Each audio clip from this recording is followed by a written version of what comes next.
Welcome to Rick's Scale Model Fix and part 2 of our Hobby 2000 ex-Hasegawa 148 scale P-40N.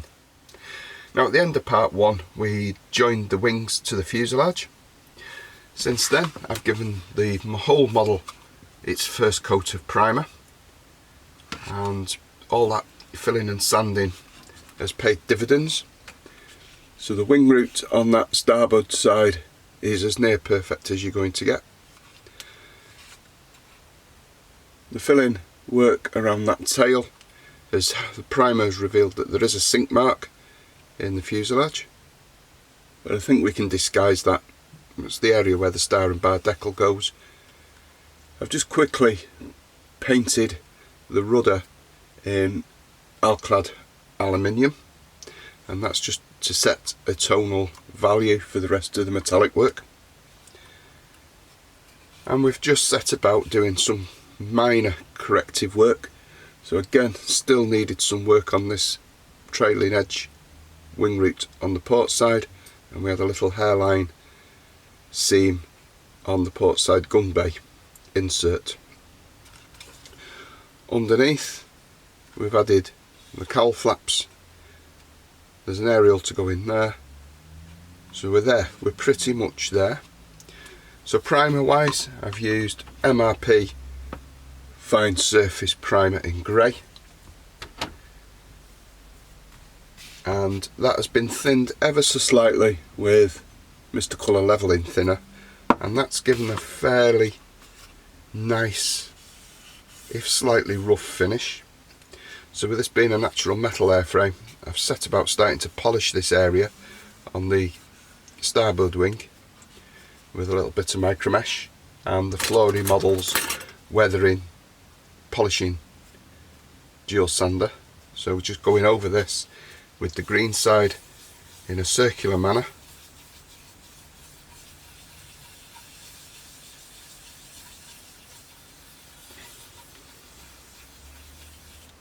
and then turning it over and going back and forth across that area to polish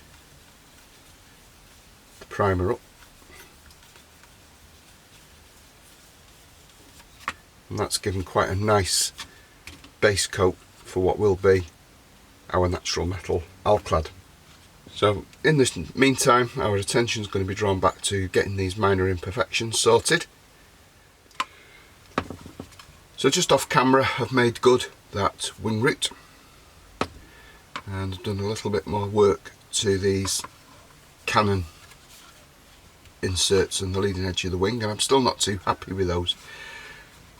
And overall I'm just thinking that this is not going to carry a natural metal finish at all. It's just going to show up too much of the work that we've done.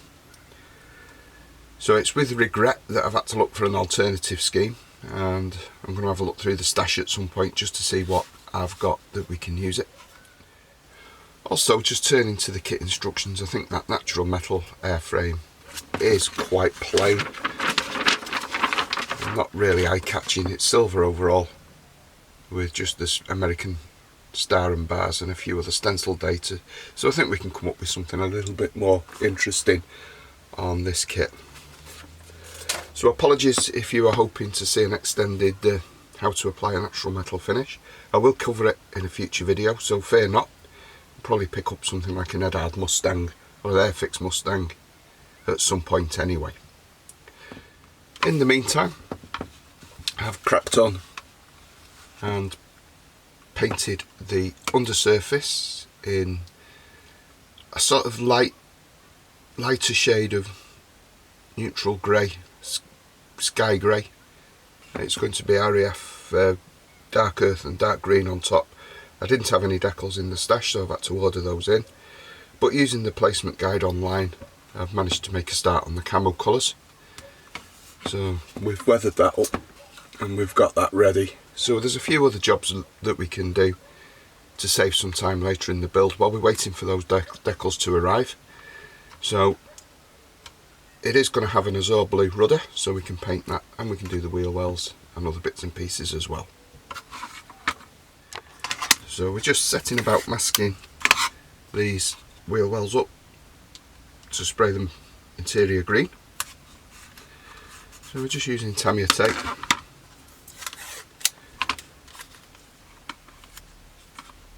So we're just being quite careful with what we're doing, because we've got basically what is the finished undersurface colour already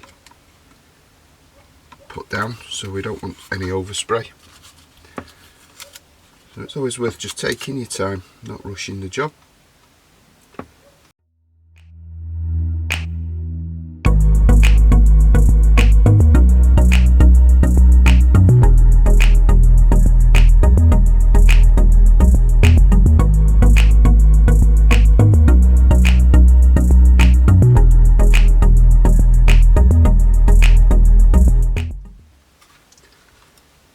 And then we're all set to come in with our guns interior green, just like we did with the cockpit.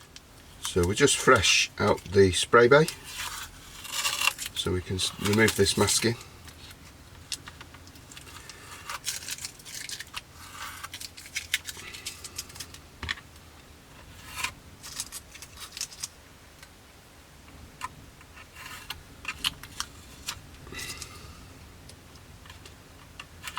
Like so.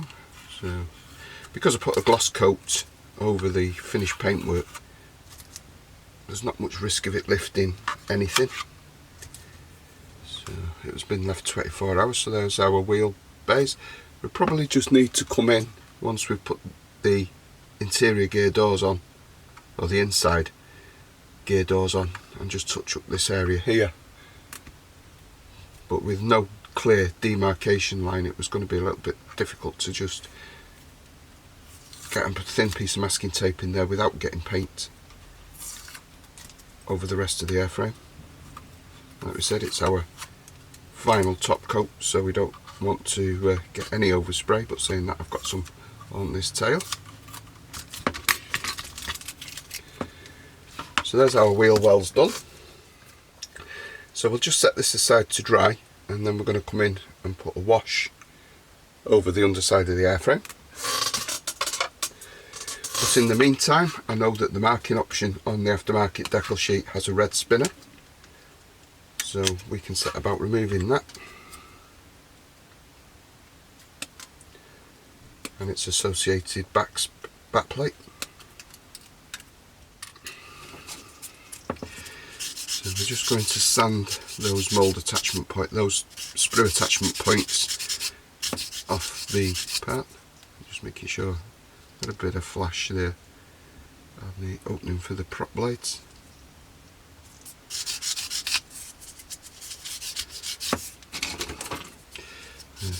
The kit originates from 2005, so I think the moulds have generally stood up to the test of time quite well,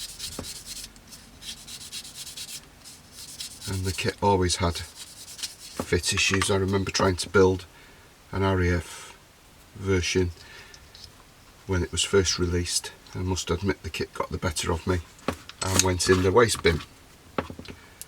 So it's always nice just to get the better of it this time round. Older and wiser, modelling skills have improved. But unfortunately it's still not quite good enough for that natural metal finish. I just feel that we would just have a little bit of a challenge getting all those sanded and filled areas and the primed areas to all look and take the metallic paint in the same manner, and I think we would just end up with it looking a bit patchy. So the fit of this spinner is quite good, so we'll just paint those separately.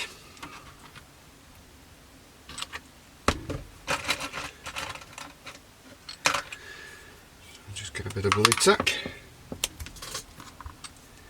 push it into the nose cone, right into the top of the spinner, and cocktail stick, and we'll get our white primer out. Using AK's white primer. Now spraying red is a bit tricky at the best of times, so we're going to use Tamiya, I think, so it's going to need a white undercoat.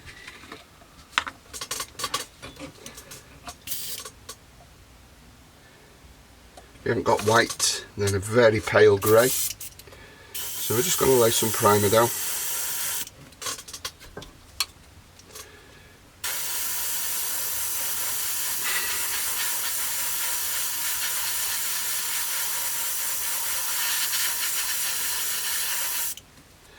Make sure you get the insides as well, because you'll be able to see it through the opening for the prop blades.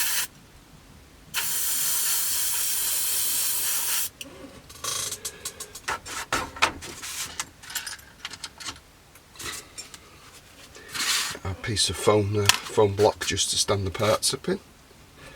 And we're just going to add the white to the back plate of the spinner as well. So there's quite a large segment goes into the spinner for round each propeller blade. So we're getting a nice uniform white down, and it will aid the red application of the red.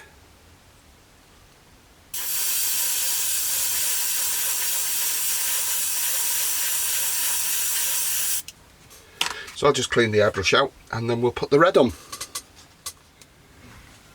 So I've just made a start on the spinner, and we are using Tamiya X7, thinned quite a lot with self-leveling thinner, and we're just building this colour up.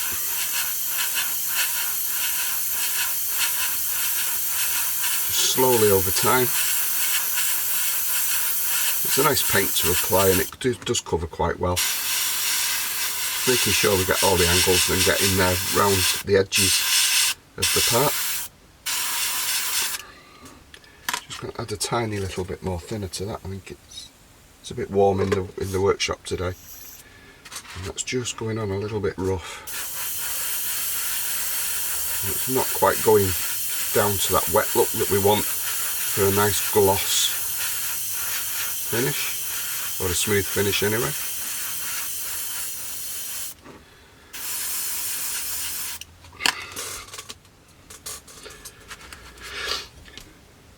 Then we turn our attention to the back plate, and again, blast on, nothing special. Just build that colour up over time.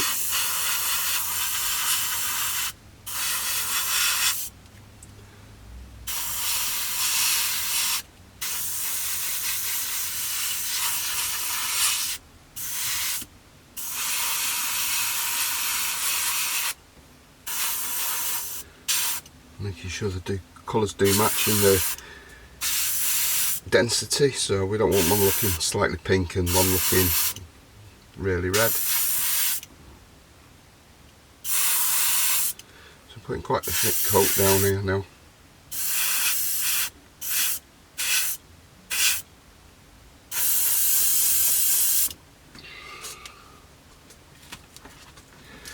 There we go. So all these little jobs do take time.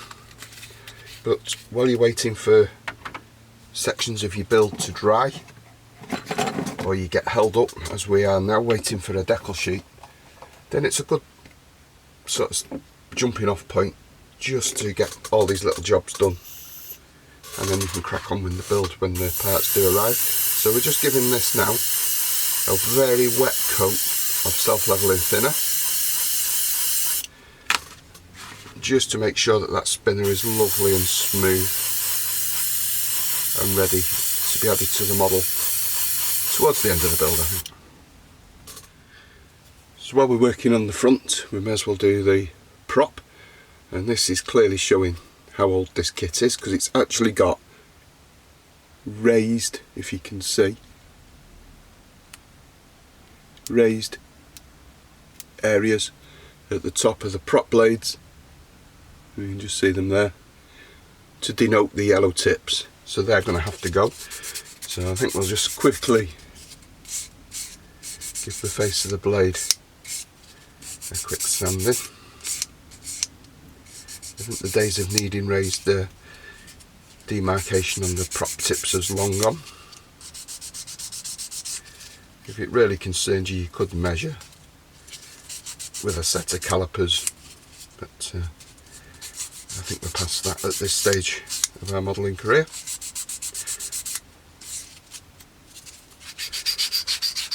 So, certainly look odd. And the last thing to do on our list are the prop blades. So we're just going to spray these Tamiya gloss black.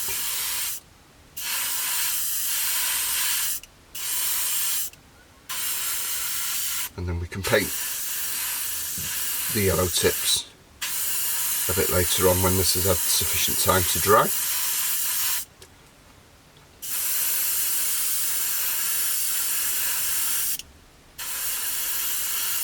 So there's still plenty of smaller jobs today. We could continue on and do the undercarriage, build that up and have that sat waiting for when the model's completed as well.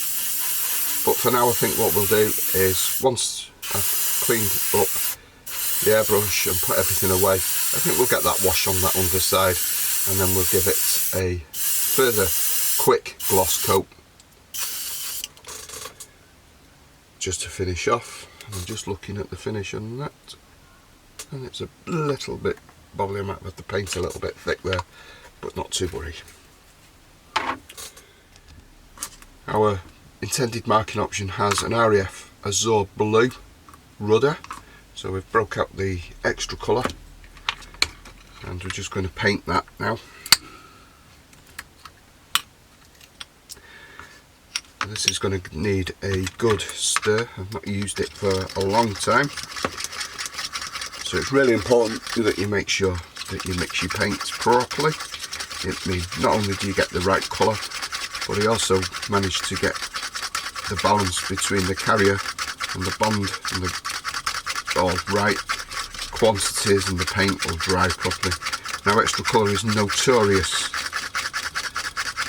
for being slow drying, and there is something we can do to speed that up. And once we've woken this up, give it a really good stir with a Tamiya paint stirrer.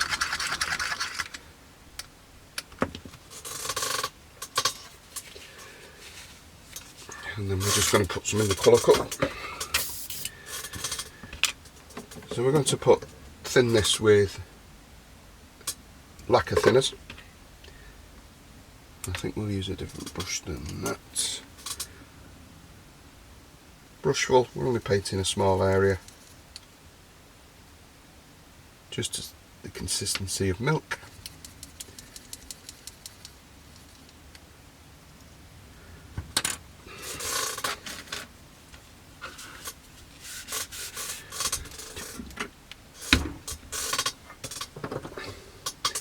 And then we're going to add a couple of drops of this to the colour cup.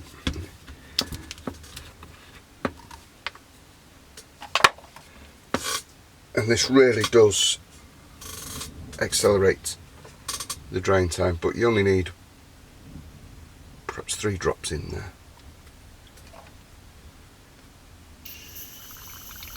And we'll just give this a quick spray job.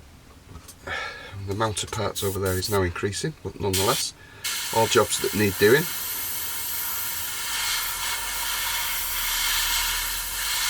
So the trick with gloss is nice and thin.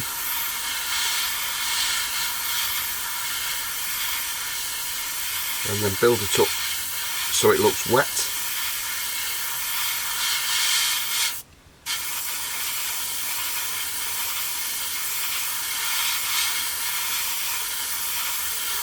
And it's hard to imagine now that certainly 10-15 years ago we were routinely using these paints, enamels, Humbrol, and there wasn't the vast array of modern paint types that we have today, such as MRP, Attacker, AK, Vallejo and the like.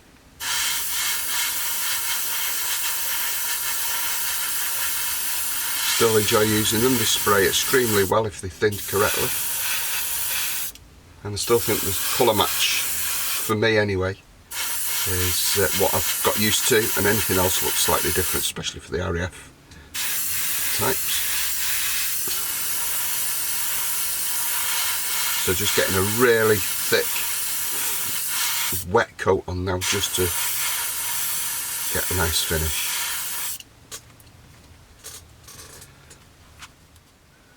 So we're all out the spray bay, everything's just set aside drying. Now you see me use this in pretty much every build, so no further introduction required other than it's the Flory Models Dark Dirt Wash. And we're just adding that now to the undersides of our P-40.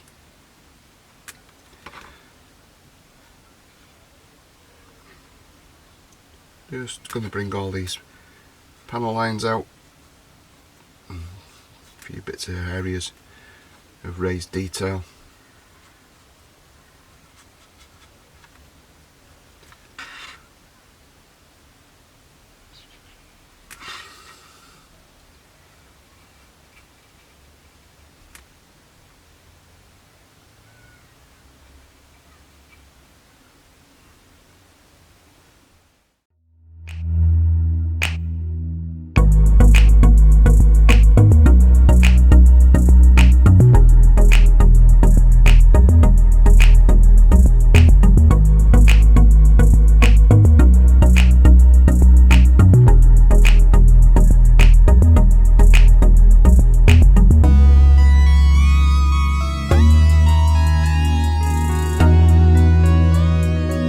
So the wash has had sufficient time to dry, so we're just going to remove this now with a piece of kitchen paper, and we're just going to moisten this with a drop of water,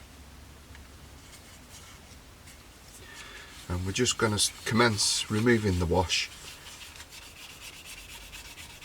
just literally rubbing over in the direction of airflow, just so that if we do get any streaks they look a bit more natural.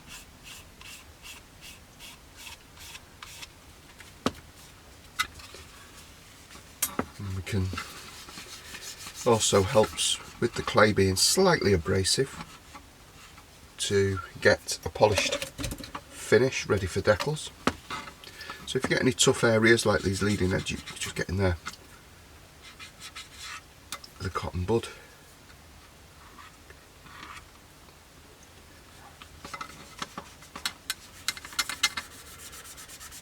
Just rubbing away.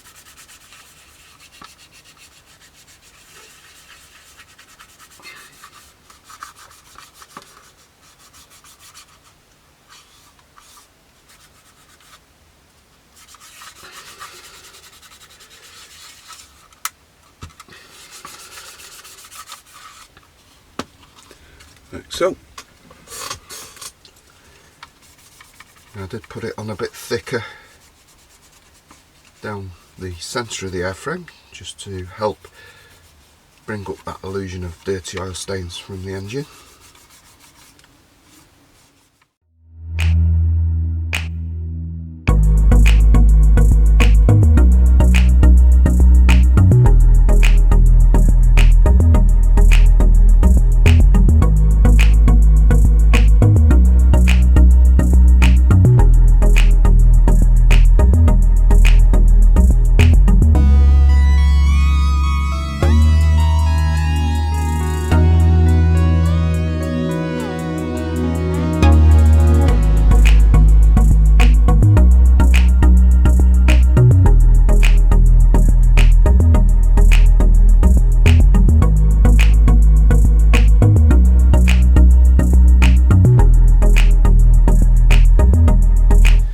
So with the wash removed, I then came in with a different colour.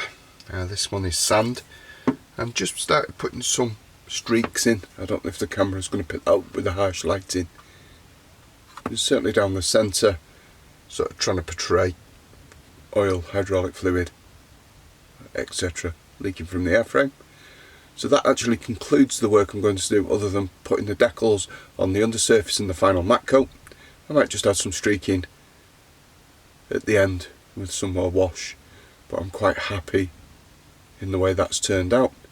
So literally all I'm waiting on are the decals, and then I can get this upper surface painted. So join me back in a bit. So we're back with another bench session with our P-40, and unfortunately still no decals. So I was hoping to round off part 2 with a look at what was coming in part 3 in regards to the painting process. So to make good use of our bench time, we're going to look at the undercarriage on the P-40. It is quite straightforward. A lot of it's silver. 2-part wheels with different hubs. So we've got the spoked hub and the one with the plate on. So depending on which version you're doing. Rudimentary brake detail on the back. A little bit of fine tread depth, but nothing major. These will need cleaning up. So looking at pictures online of the aircraft I'm building, it's got the spoked wheels, so they're there. We've got the undercarriage legs, which features some nice raised detail.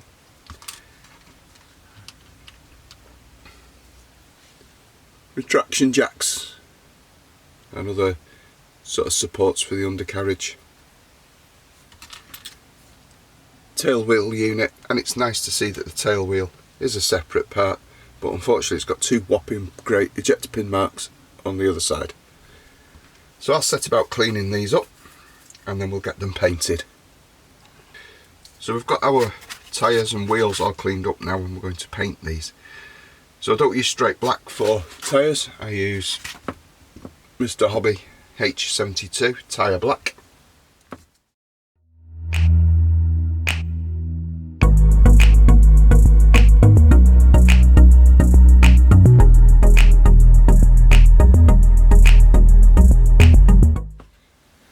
So fresh out the spray booth, and we've painted these wheels and all the associated undercarriage legs and those spoked wheel hubs. There isn't really much more I can do at this point in time until that decal sheet has arrived. So I think I'll call it a day on part 2. So hopefully you've enjoyed seeing the build come together, and how also having a plan B if things don't go quite right is beneficial. So in part 3 hopefully the decals will have arrived and we can get the main camouflage colours on the upper surface, and then we can see about getting all these smaller items that we've just spent the best part of part 2 painting and building up added to the model. So until then, everyone stay well, take care and stay safe.